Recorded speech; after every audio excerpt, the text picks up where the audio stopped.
খুলুকিন আযীম। নবীজির একজন মারতেছে, গলার ভেতরে ছুরি বসায়া কয় মাইয়ামনিউকা মিন্নি, মুহাম্মদ তোমারে কে বাঁচাইবো? এই যে গর্দান কাইটা ফেলায় তুমি, তার মানে মারতে আসছে আল্লাহর রাসূল, তোমাকে কে বাঁচাবে? আমার তরবারির হাত থেকে বাঁচাইবো কে? আপনারা একটু বুঝা শুননা জোরে করে বলেন তো, বাঁচানোর মালিক আসলে কে? ভারত করে বাঁচাইতে পারে? আমেরিকা পারবো তো? কেউ ভারতরে ধরছিল আওয়ামী লীগ, এখন কেউ যদি আমেরিকারে ধরে, ধরতে হবে আল্লাহকে। আল্লাহ পাকের রজ্জুকে শক্ত করে ধরলে তাকে বাঁচাবে কে? জোরে বলেন, কে বাঁচাইবো? কে? সে যদি একাও হয় তাকে প্রতিষ্ঠিত করার জিম্মাদার কে? ভারতরে ধরছে, চলে গেছে, সামনে যারা রাজনীতি করবে, ইসলামের ক্ষতি করে কোন দাদা বাবুরে যারা খুশি করবা, দেশে এখনো মুসলমান আছে, কালেমাওয়ালা আছে, ঘাটটা ধইরা যার দালালি করবা তার বাড়ি পাঠায় দেওয়া হবে। কারণ হুকুমত কার? জোরে বলেন, আওয়াজ করে বলেন, হুকুমত কার? আল্লাহর হুকুমত। বাঁচানেওয়ালা তো আল্লাহ, কেউ কাউরে বাঁচাইতে পারে না। তবে আল্লাহ যদি বাঁচায় দেয়, রাশিয়া আমেরিকাও তার কিছুই করতে পারে না। যেমন তালেবানরা আল্লাহ বাঁচায় দিয়েছে, তো গোটা দেশের গোটা দুনিয়ার মরল রাজে পাও চুমে বসে থাকে, কদম চুমে বসে থাকে। এই মৌলবীদেরকে বাঁচাইতেছে কে আফগানিস্তানে? জোরে আওয়াজ করে বলেন, চিল্লায় জোরে আওয়াজ করে বলেন, আল্লাহ। বাংলাদেশের মুসলমানদের বাঁচাইবো কে? ভারত বাঁচাবে না, আমেরিকা বাঁচাবে না, বাঁচাবে কে? জোরে আওয়াজ করে বলেন, আল্লাহ বাঁচাবে। আল্লাহ বাঁচাবে। আল্লাহর রাসূলের গর্দানে ছুরি ধরে বলে মাইয়ামনিউকা মিন্নি, কে বাঁচাইবো তোমাকে? আল্লাহর রাসূল বললেন আল্লাহ। জবানে শুধু বের করেছেন বাঁচাবেন আল্লাহ। এ আল্লাহ শব্দটার তাসির হাতের তরবারি খুইলা পড়ে গেছে, ইহুদির হাত থেকে তরবারি পড়ে গেছে। এই যে নবীজির আখলাক, নবীজি তরবারি হাতে নিয়ে গলায় ধরে কয় মাইয়ামনিউকা মিন্নি, তোরে কে বাঁচাইব? কয় আপনি বাঁচাইবেন। এইটা হলো আখলাক। সিলমান কাতাআকা ওয়াফু আম্মান যালামাকা ওয়া আহসিন ইলা মান আসাআ ইলাইকা। আল্লাহর রাসূল বলেন, তোমার সাথে যে সম্পর্ক ছিন্ন করে তুমি তার সাথে সম্পর্ক জোড়ো, তোমার উপরে যে জুলুম করে তুমি তাকে ক্ষমা করো, যে তোমার সাথে খারাপ ব্যবহার করে তুমি তার সাথে ভালো ব্যবহার করো।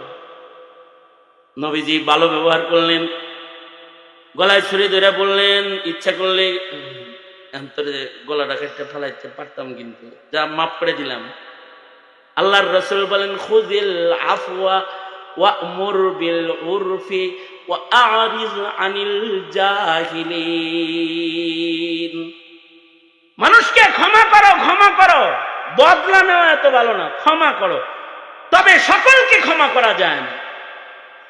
ক্ষমা করা আখলাক বটে, কিন্তু ফতেহ মক্কার পরে রাসূল বলেছেন সবাইকে ক্ষমা করলাম, অমুককে না, অমুককে না, অমুককে না, অমুককে না। তোমরা যারা না বুঝে আওয়ামী লীগের দালালি করে এদেশের মুসলমানকে কষ্ট দিয়েছ, তোমাদেরকে ক্ষমা করা গেলেও আওয়ামী লীগকে ক্ষমা করা যায় না, ক্ষমা করা যায় না। ক্ষমা, ক্ষমা তো মুসলমানের আখলাক, ক্ষমা মুসলমানের আখলাক, ক্ষমা মুসলমানের আখলাক। আমরা সবাইকে ক্ষমা করি, কিন্তু সকলকে ক্ষমা করা। শাতিমে রাসূলকেও ক্ষমা করা যায়, কাদিয়ানির দালালকেও ক্ষমা করা যায়, খ্রিস্টানের দালালকেও ক্ষমা করা যায়। জোরে আওয়াজ করে বলে না কেন, চিল্লায় আওয়াজ করে বলো, ক্ষমা করা যায়। যারা এদেশের স্বাধীনতাকে, সার্বভৌমত্বকে ভারতের হাতে তুলে দিতে চায় তাদেরকেও ক্ষমা করা যায়, ক্ষমা করা যায়। তবে ক্ষমা মুসলমানের আখলাক।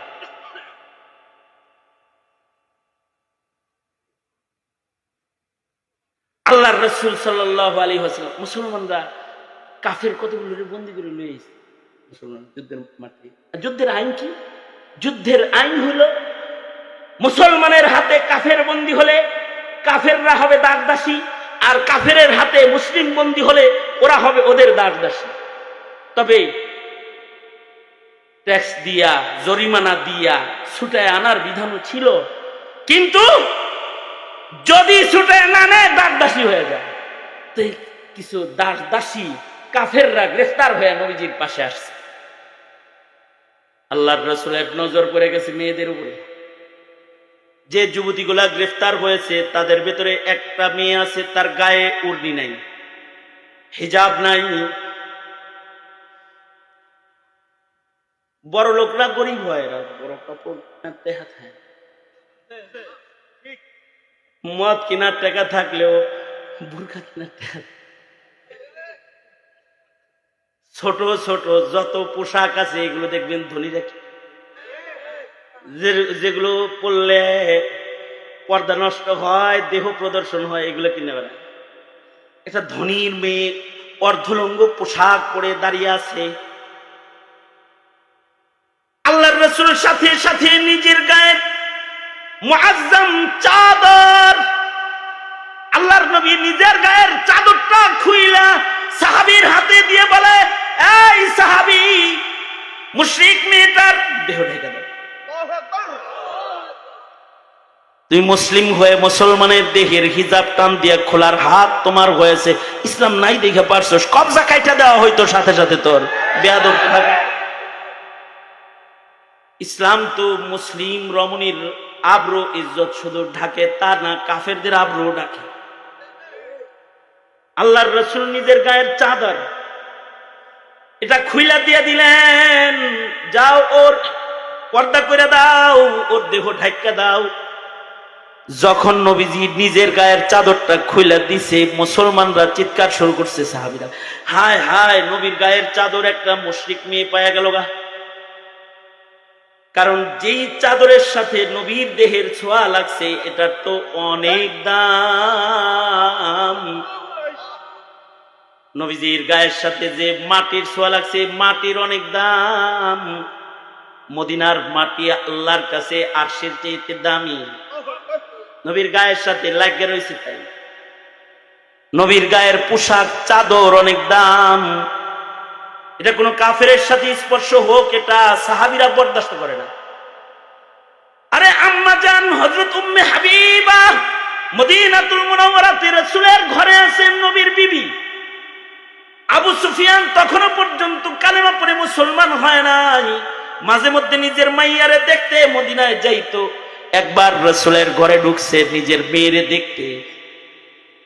হযরত উম্মে হাবিবা আম্মা জান যখন দেখছে আবু সুফিয়ান আসতেছে, সাথে সাথে উম্মে হাবিবা রাদিয়াল্লাহু আনহা, আমাদের আম্মা জান, খাটের উপরে যে চাদর বিছানো ছিল এটার এটাই না তুলে ফেলছে। আবু সুফিয়ান জিনিসটা দেখে ফেলেছে। ঘরে ঢুইকা কথা না বইলা আগে বলে, বা পাইছে, তোর ঘরে উচিত হলো চাদর বিছাবি, চাদর তুললি কেন? আমি কি ওই চাদরে বসার উপযুক্ত না, নাকি ওই চাদর আমার উপযুক্ত না? সেরা চাদর ছিল কোনটা, কি তুললি কেন? জানতে চাই। হযরত উম্মে হাবিবা আমাদের আম্মা জান, উনি মাথাটা নিচের দিকে তাকায় বলে, আব্বা, বাপ হিসাবে সন্তানের কাছে তোমার জায়গা শ্রেষ্ঠ আসনে আছে, কিন্তু বাবা, যেই চাদরটা আমার খাটের উপরে বিছানো ছিল এটা আমার নবীর চাদর। এই চাদরের উপরে ঘুম যায় সাইয়্যিদুল মুরসালিন রাহমাতুল লিল আলামিন। বাবা গো, রাহমাতুল লিল আলামিনের চাদরের উপরে মুশরিক বাপেরে বসতে দেওয়া আমি ইমানদার একটা নারীর কাজ না। তুমি এই চাদরে বসলে আমার নবীর গায়ের চাদরের সাথে বেজ্জত হয়ে যায়। এ কারণে নবীর গায়ের চাদরটা টান দিয়ে তুলে ফেলেছি। সাহাবীদের কাছে নবীর গায়ের পোশাকের এরকম দাম। সাহাবীর কাছে রসুলের দেহের ঘামেরও অনেক দাম। নিজের দেহ নবীজির সাথে লাগানোর চেষ্টা করত। নবীর দেহের সাথে দেহ লাগলে হতে পারে এ দেহ দোজকে আর জ্বলবে না। সাহাবী নবীর হাতের লাঠি হাদিয়া বইছে। বাবু সালাতি তালিবি ওয়াল মাতলুব শিরোনামে হাদিস আসছে। নবীজি লাঠি হাদিয়া দিছে এক সাহাবীরে। সে লাঠিটা নিয়ে মকমল দিয়া পেঁচায়া বাড়িতে যায় বিবি বাচ্চাদেরকে ডাকে কয়, এটা আমার রাসূলের হাতের লাঠি, আমি মরে গেলে আমার কবরে দিয়ে দিবি আমার সাথে। এটা নিয়ে আমি কবরে থাকবো, এটা নিয়ে হাসরে দাঁড়াবো। এটা রাসূল আমারে দিছে, রাসূল আমারে আদর করতো। লাঠি দেখা মহান আল্লাহ বুঝবে তার রাসূল আমারে আদর করে। নবীর গায়ের জামা এটা মুসলমান চায়, কিন্তু মুশরিকে পাইতাছে। সাহাবীরা চিল্লাইতাছে, হায় হায়, একটা মুশরিকের রাসূলের গায়ের চাদর পাওয়া গেল। আল্লাহর রাসূল বললেন, এই থামো থামো, আমার কাছে মুশরিক মেয়ের ইজ্জতেরও অনেক দাম, আমার চাদরটা দিয়ে তার ইজ্জত ঢাইকা দাও। সাহাবীরা যা চাদরটা দিয়া মহিলাকে বোরকা পরায় দিছে। নবীর গায়ের চাদর লাগছে না ভিতরে, ঈমান ঢুকেছে। আস্তে আস্তে নবীর কাছে আসছে, আয়েশা বলে, ওগো আল্লাহর নবী, আপনি কি আমারে চিনছেন নি? আমি কিন্তু হাতিম তায়ের কন্যা। আল্লাহর রাসূল বললেন, তুমি হাতিম তায়ের কন্যা, তোমার বাবা তো ভালো মানুষ ছিল, তোমার বাবা মানুষের উপকার করত।